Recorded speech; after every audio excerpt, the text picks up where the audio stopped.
도살장에서 구조된 식용견은 사람과 함께 지내지 못할 것이란 편견 탓에 국내 입양이 어려워서 해외에서 입양처를 찾는 경우가 많습니다.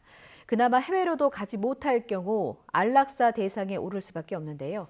이런 개들도 여느 반려견과 다르지 않다는 인식이 자리 잡는다면 국내에서도 삶의 기회를 얻을 수 있다는 게 동물보호단체의 목소리입니다. 신준명 기자입니다. 모래사장을 힘차게 뛰어노는 2살 설아기.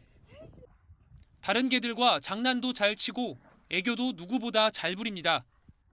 뺏겼다 너 공. 설아기는 지난 2019년 8월 충남 천안의 한 도살장에서 식용견으로 길러지다 구조됐습니다. 한 달 뒤 국내에서 가족을 만난 설아기는 여느 반려견 못지않게 건강하고 사람들과도 잘 지내고 있습니다. 지난해 여름엔 개 식용문화 철폐 청와대 행진의 선두에 서서 식용견과 반려견은 다르지 않다는 목소리에 힘을 보태기도 했습니다. 설아기는 다를 게 없다. 일반 주변에서 흔히 볼 수 있는 반려견과 다를 게 없다. 그리고 식용견과 반려견의 구분은 전혀 없어져야 한다가 저의 목표였어요. 하지만 설아기와 같은 사례는 국내에선 극히 드뭅니다.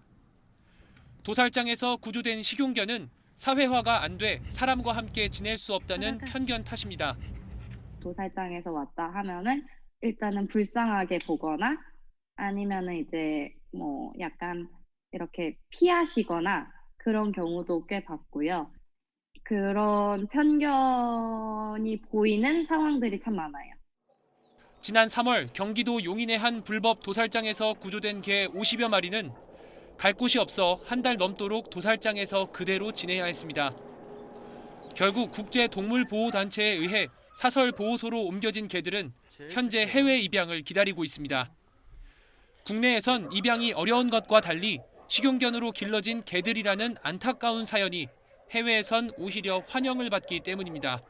특별한 사연이 있다 보니까 미국 보호소에 있는 다른 강아지들보다 관심도가 높아질 수밖에는 없을 것 같아요. 이 친구들을 돕는 게 의미가 너무 있는 것도 있지만 하지만 이송 비용 등이 마련되지 않아 해외 입양처를 찾지 못하면 결국 안락사를 기다려야 합니다.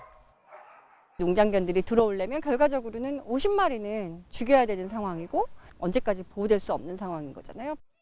동물보호단체들은 도살장의 개들도 일반 반려견과 다르지 않다는 인식이 자리 잡아야 국내 입양에 물꼬도 트일 수 있다고 지적합니다.